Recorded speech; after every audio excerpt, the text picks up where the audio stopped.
8.3 we playlist lami igama ngoNhlanhla wakabuthelezi kaMazikode silapho ethuba lethu ngaphansi komkhandlu wase eMthonjaneni kuzovulwa izindlu mhlonishwa zokhumbula ke mntwana ngasekhaya ukuthi ke lezi zindlu zala eMthonjaneni bese kuphela isikhathi eside uma udlula nje ngomgwaqo ezinye zazo uyibona ukuthi kayiphelile kodwa kumhlonishwa enonyaka nje wodwa azoyihlanganisa ngosuku langolwesine kumhla ka23 kuMay engenile njengo MEC ukwazile ukuthi enze umehluko endaweni yaseMthonjaneni sokhuluma ke noke waba yilunga leParliament waba umholi wamakomiti ahlukahlukene ngaphansi kobuholi bukaHulumeni waphinde ke futhi ke wabe seqokelwa ngomhla ka23 kuMay ngonyaka owedlule ukuthi abe ungqongqoshe wezokuhlaliswa kwabantu kanjalo nemisebenzi yomphakathi la esifundazweni kwaZulu-Natal kodwa ke mningi kakhulu imisebenzi akasethe wayenza since engenile kodwa ke enonyaka wodwa nje vo kodwa imisebenzi ke ingaphezulu konyaka mhlonishwa MEC asikubingelele sikwamukele emsakazweni ngoba FM. Siyabingelela kwena msakazi wethu esimkhonze kakhulu sibingelele nakubalaleli bakho.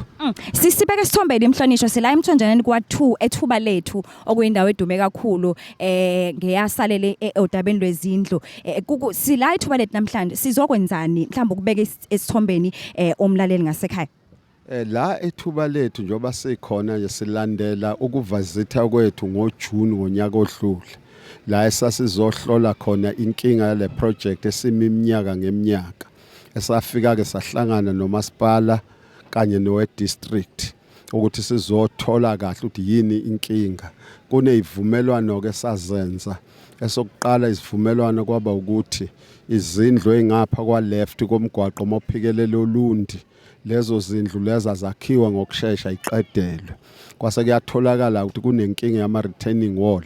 hase siyawukhumbuza kumasipala ukuthi umsebenzi wawo kwakha ama retaining wall kodwa kumasipala kwaseMthonjaneni njoba umncane wathi awunayo imali wacela ukuthi siwulekelele nangempela ke sakwazi ukuthi siwulekelele ngemali engaphezulu ka38.5 million rand ukuthi kwakhiwe lama retaining wall zaqhubeka ke izindlu abe sengiyalela kubaba umeya uthi ngicela ukuthi indlu mayisiphelile ukuze ingaze kungene igebengu ziyidla indlu yomuntu sicela ukuthi babafaka abantu namhla ke besizoyihlola ke le project bese siyabangenisa ngokusemthethweni and kwenzekile ke namhlanje ivulwe ngokusemthethweni le project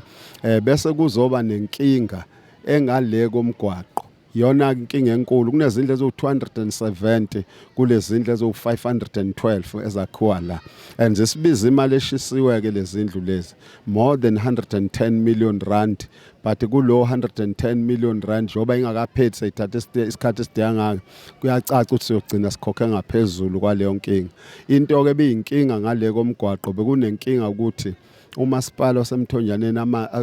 ugesi awukakawufaki wawudonsa ugesi kusuka le kude wazowubeka eduze nendawo eyesibili inkinga yayikhona ngale ukuthi amapipe okuthuthwa kwendle neKing Cetshwaya ayiwafakile eyesithathu inkinga kwaba ukuthi indaba yokuthi amanzi awekho lapha yikho kwadala ukuthi imiswe le project ngoba kwaba iphutha ukuthi yakhiwe le project amanzi engekho and sasiyaxoxisana uzowenza kanjani sakhumbuzana ukuthi indaba yokufakwa kagesi umsebenzi kamasipala omncane and usowufakile kuMthonjaneni usondele eduze kwakhona lapha ayisekho inkinga kagesi eyesibili kwaba inkinga yamapipe okuthuthwa kwendle okwatholakala ukuthi